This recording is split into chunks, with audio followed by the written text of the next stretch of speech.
आजकल के लोग ऐसे विचित्र सोच वाले हो गए हैं कि अगर किसी के सर पे हवस का शिकार हो जाता है तो यह भूल जाता है कि उसकी उम्र क्या है, उसका रिश्ता क्या है, क्या वह सही कर रहा है या गलत कर रहा है। सारी बातों को भूल करके वह अपनी हवस को शांत करने के लिए किसी भी हद तक गिर जाता है। आज की जो सच्ची घटना है कुछ ऐसी ही है।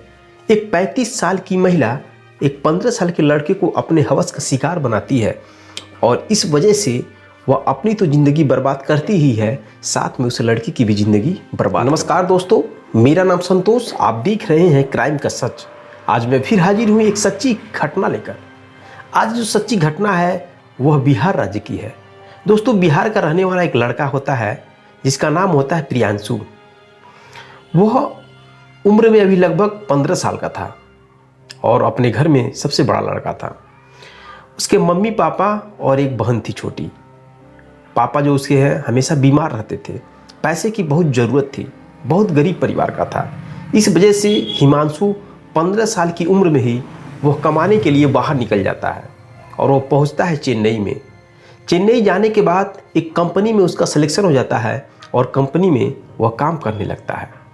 कंपनी में काम करने के दौरान ही एक 35 साल की एक महिला होती है, वह भी उस कंपनी में काम करती है। उससे उसकी मुलाकात होती है। उस औरत का नाम होता है मोहिनी। वह औरत उस लड़के को देखती है तो पूछती है कि बेटा आपका घर कहाँ है। वो लड़का बोलता है कि मेरा घर बिहार में है। फिर वो महिला बोलती है कि मेरा भी घर बिहार में है। आज के बाद तुम मुझे चाची कह के बुलाना, मैं भी तुम्हारे ही एरिया का हूँ। दोस्तों, ये बातें सुनकर के लड़का बहुत खुश होता है, क्योंकि अगर आप अपना घर छोड़ के कहीं भी किसी देश में, किसी राज्य में अलग कहीं जाकर अगर काम कर रहे हैं, वहाँ पे अगर आपके रहने वाले गांव के या करीब का कोई भी व्यक्ति मिलता है तो आपको बहुत खुशी मिलता है। इस वजह से वो लड़का भी बहुत खुश होता है। वह महिला कहती है कि तुम्हें कभी भी किसी चीज़ की ज़रूरत पड़े तो तुम मुझे फ़ोन करना, और मैं भी बगल में ही रहती हूँ रूम लेके, और वहाँ पे कभी ज़रूरत पड़े खाने पीने के लिए तभी भी तुम आ सकते हो। दोस्तों, इस तरह से वह महिला और वह लड़का आपस में बातचीत हमेशा करने लगते हैं। लड़का भी खुश होता है कि मेरा है कोई जान पहचान का है नहीं, लेकिन एक महिला मिल गई है, अच्छी बात है। इस तरह से दोनों हमेशा आते जाते हैं, कंपनी में काम करते हैं, बातचीत करते हैं। एक दिन वह महिला अपने घर पे उस लड़की को ले जाती है। घर बोले तो रूम पे ले जाती है, और रूम पे ले जाने के बाद उसका जो पति होता है अपने पति से बोलती है कि यह हमारे ही एरिया का है, बिहार का रहने वाला है, 15 साल का लड़का है, इसका नाम हिमांशु है, और मैं सोची हूँ इसको आज अपने घर लाऊं और इसको कुछ खाना खिलाकर और फिर इसको भेज दूंगी। वह व्यक्ति यानी कि जो महिला होती है, उसका जो पति होता है, उसका पति का नाम होता है रामजीत। वो भी खुश होता है, कहता है ठीक है। दोस्तों, जो उसका पति रामजीत होता है वो भी एक कंपनी में काम करता है। उस लड़के को लोग आराम से प्रेम से खाना खिलाते हैं। खिलाने के बाद फिर वह लड़का अपने रूम पे चला जाता है। इस कदर दोस्तों वह लड़का बहुत घुल मिल जाता है उन लोगों से। जब भी उसका मन करता है तो उसके घर आता है और जाता है, चला जाता है, और चाची चाची उस औरत को बोलता है। एक दिन दोस्तों क्या हुआ कि अचानक जो औरत है मोहिनी, उसके पति का फ़ोन आया रामजीत का कि मैं आज घर पे नहीं आऊँगा और मैं आज कंपनी में ही रुक जाऊँगा। तो ये बातें सुनकर दोस्तों जो वह औरत है मोहिनी, वो कहती है कि ठीक है, मैं उस लड़के को जो अपने एरिया का है, उस लड़के को यानी कि हिमांशु को मैं अपने घर लेके जाती हूँ कंपनी से, और आज रात में वो हमारे घर पे ही रहेगा और हमारे बच्चे भी अकेले हैं और अकेला महसूस नहीं होगा। रामजीत बोलता है ठीक है, हिमांशु को ले लेना। दोस्तों, जब कंपनी से छुट्टी होती है तो वह महिला उस लड़के यानी जो 15 साल का लड़का होता है हिमांशु, उसको अपने रूम पर लेकर जाती है। कहती है बेटा चलो आज हमारे रूम पे आज खाना हम बनाएंगे और तुम खाना वहीं पे सोना, और सुबह में फिर खाना खाकर कंपनी में चले आना साथ में। दोस्तों, हिमांशु 15 साल का भी बच्चा था। वह जाता है घर पे यानी रूम पे जाता है, और रूम पे जाने के बाद वह औरत यानी कि मोहिनी खाना बनाती है। खाना बनाकर बैठती है और सबको खिलाती है, अपने बच्चों को भी और अपने खाती है, और उस लड़के को भी देती है हिमांशु को। खाना खिलाने के बाद उस हिमांशु को एक रूम में बिस्तर लगा देती है, उसको भेज देती है सोने के लिए, और अपने अपने बच्चों के साथ एक अलग रूम में सोने के लिए चली जाती है। दोस्तों, सोने के बाद करीब 12 बजा जब 12:30 हुआ तो उस रात में वह महिला अचानक उठती है अपने बिस्तर से। बिस्तर से उठने के बाद वह हिमांशु के रूम में जाती है। हिमांशु के रूम में जाने के बाद वह हिमांशु के शरीर को, पैर को धीरे धीरे सहलाने लगती है। सहलाते हुए अचानक वह उठ जाता है। लड़का उठ जाता है। लड़का बोलता है, चाची चाची यह क्या कर रही हो आप? वह औरत बोलती है कि आप सो जाओ, कोई दिक्कत नहीं है, अभी थोड़ी देर के बाद तुम्हें अच्छा लगने लगेगा।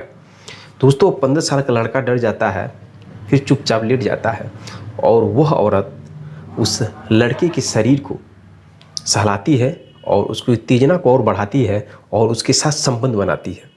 लड़का कुछ नहीं बोलता है। कुछ देर के बाद लड़के को भी अच्छा लगने लगता है और औरत उसके साथ संबंध बनाती है। संबंध बनाने के बाद कहानी स्टार्ट हो जाती है। जब भी उसको मौका मिलता है तब भी उस लड़के को अपने रूम पे बुला लेती है मौका देखकर और उस लड़के के साथ संबंध बनाती है। करीब 1 महीने तक इस कदर वह उस लड़के के साथ संबंध बनाती रहती है। लेकिन उसे नहीं पता था कि क्षणिक सुख की वजह से कितना बड़ा घटना घटने वाला है। उस औरत को नहीं पता था, उस लड़के को नहीं पता था। दोस्तों एक दिन इसी तरह से वह संबंध बना रही थी। दिन में उस लड़के को बुलाती है और संबंध बना रही थी। उसी बीच में उसका जो पति है रामजीत आ जाता है रूम पे। रामजीत रूम पे आने के बाद देख जाता है दोनों को। देखने के बाद दोस्तों रामजीत उन दोनों को एक पास बैठाता है और अपनी औरत, यानी कि जो उसकी औरत का नाम होता है मोहिनी, मोहिनी से कहता है, मोहिनी तुम्हारी तो उम्र लगभग 35-36 साल है। तुम्हें तो समझ होना चाहिए कि तुम्हारी उम्र क्या है और तुम क्या सही कर रही हो, गलत कर रही हो। तुम्हें तो समझ होना चाहिए। हिमांशु तो अभी बच्चा, अभी 15 साल का है, उसे अभी कुछ नहीं पता है, लेकिन तुमने उसकी ज़िंदगी बर्बाद कर रही हो। ये सब गलत है और आज के बाद तुम ऐसा कदम मत करना। दोस्तों यह बात अपनी पत्नी को भी समझाता है और उस लड़के को भी बोलता है। लड़के को बोलता है, बेटा तुम्हारी ज़िंदगी बर्बाद हो जाएगी, तुम्हारी उम्र बहुत छोटी है और तुम समझ जाओ ये सब काम तुम्हें अभी नहीं करना चाहिए। दोस्तों समझा देता है और हिमांशु अपने रूम पे चला जाता है। समझाने के बाद दोस्तों कहा जाता है जिसको जिस चीज़ की लत लग जाती है फिर वह छूटने वाला कहाँ होता है। लगभग 1 हफ्ते के बाद फिर वह लड़का जब रात में आता है उस औरत के घर पे और आने के बाद संबंध बना रहा था। उस दिन जो रामजीत था वह नहीं आया था, कंपनी में रुक गया था। संबंध बनाता है और अचानक वह आ जाता है व्यक्ति रामजीत कंपनी से। आने के बाद वह पुनः देख जाता है। देखने के बाद दोस्तों रामजीत कहता है अपनी पत्नी से कि तुम अगर सुधरोगी नहीं तो मैं तुम्हें छोड़कर चला जाऊंगा हमेशा हमेशा के लिए। दोस्तों मोहिनी बोलती है कि आप अपने लड़के को लेकर जा सकते हैं, मैं तो इसी लड़के के साथ यानी हिमांशु के साथ ही रहना पसंद करूंगी। दोस्तों ये बातें सुन करके जो रामजीत होता है वो अपने बच्चे को उठाता है और अपनी औरत को छोड़कर चला जाता है। चेन्नई से बिहार आ जाता है। बिहार आने के बाद दोस्तों उधर मोहिनी और हिमांशु दोनों एक साथ एक रूम में रहने लगते हैं और जब जी चाहे तब दोनों आपस में संबंध बनाते हैं और एक साथ रहने लगते हैं। जैसे कुछ महीने बीतते हैं वैसे वह औरत मोहिनी कहती है उस हिमांशु से, हिमांशु तुम मुझसे शादी करो, मैं तुमसे शादी करना चाहती हूँ। शादी करके एक साथ रहा जाएगा और अपनी नई ज़िंदगी की शुरुआत किया जाएगा। दोस्तों 15 साल का लड़का वह घबरा जाता है। वह कहता है मेरी उम्र अभी मात्र 15 साल है, मैं घर वालों को क्या जवाब दूंगा और आपकी उम्र 35 साल है, मैं शादी नहीं कर सकती, मैं शादी नहीं कर सकता, वो लड़का बोलता है। लेकिन दोस्तों मोहिनी बार बार उस लड़के पर दबाव बनाती है और उसे बार बार दबाव बनाकर उसके साथ हवस का शिकार बनाती है और शादी करने के लिए बार बार दबाव बनाती है। लड़का बहुत परेशान हो जाता है, सोचता है मैं इस चंगुल से कैसे बाहर निकलूं। दोस्तों एक दिन उसके दिमाग में आता है कि वह मार्केट जाता है और मार्केट जाने के बाद एक चाकू खरीदता है। चाकू खरीद कर लाता है और उस औरत के घर में जिस बेड पे वो सोता था, दोनों संबंध बनाते थे, उसके नीचे रख देता है। और जब रात में दोनों संबंध बनाने की कोशिश करते हैं, जब वो औरत संबंध बनाना स्टार्ट करती है, तभी वो लड़का चाकू निकाल कर उस औरत को पेट में, सर पे, पीठ में कई वार करता है। कई वार करने के बाद वो औरत तड़प तड़प कर वहीं मर जाती है। मरने के बाद दोस्तों वो लड़का घबरा जाता है, वो अपने रूम पर भागकर चला आता है। सुबह जब होता है तो भीड़ पूरा इकट्ठा हो जाती है।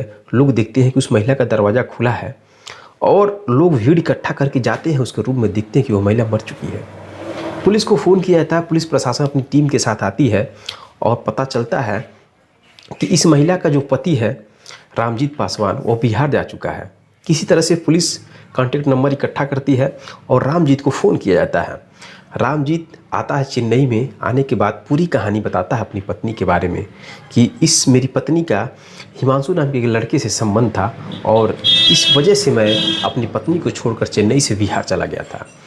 दोस्तों पुलिस जब यह बात सुनती है तो हिमांशु को गिरफ्तार करती है। हिमांशु को गिरफ्तार करने के बाद हिमांशु से पूछताछ किया जाता है तो हिमांशु बताता है कि मेरी उम्र मात्र 15 साल है, मैं इस कंपनी में काम कर रहा था और यह औरत बिहार की बताकर और मुझे अपने जाल में फंसाकर ज़बरदस्ती मुझसे हवस का शिकार पूरा कराती थी, मुझसे संबंध बनाती थी और बाद में मुझसे शादी करने के लिए मेरे ऊपर दबाव बनाने लगी। इस वजह से मेरे कुछ समझ में नहीं आ रहा था, मैं करूँ तो क्या करूँ, इस चंगुल से कैसे बचूँ, इसलिए मैंने इस औरत की हत्या कर दी। दोस्तों यह बात सुन करके वो पुलिस वाले भी बिलख जाते हैं।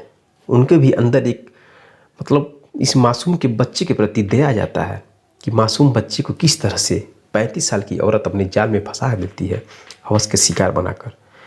दोस्तों उस बच्चे को पुलिस पकड़ लेती है और उस बच्चे को जो कि बाल सुधार गृह में भेज दिया जाता है। अब दोस्तों आप ही बताइए उस बच्चे की क्या कसूर था। वो बच्चा अपने माँ बाप का खिलौता था, माँ बाप बीमार है, पैसे की ज़रूरत है, दवा चाहिए ही चाहिए, इस वजह से वह कमाने निकल गया 15 साल की उम्र में। लेकिन वहाँ पे जाने के बाद वो 35 साल की महिला अपनी हवस को पूरा करने के लिए उस बच्चे को अपने जाल में फंसा लेती है।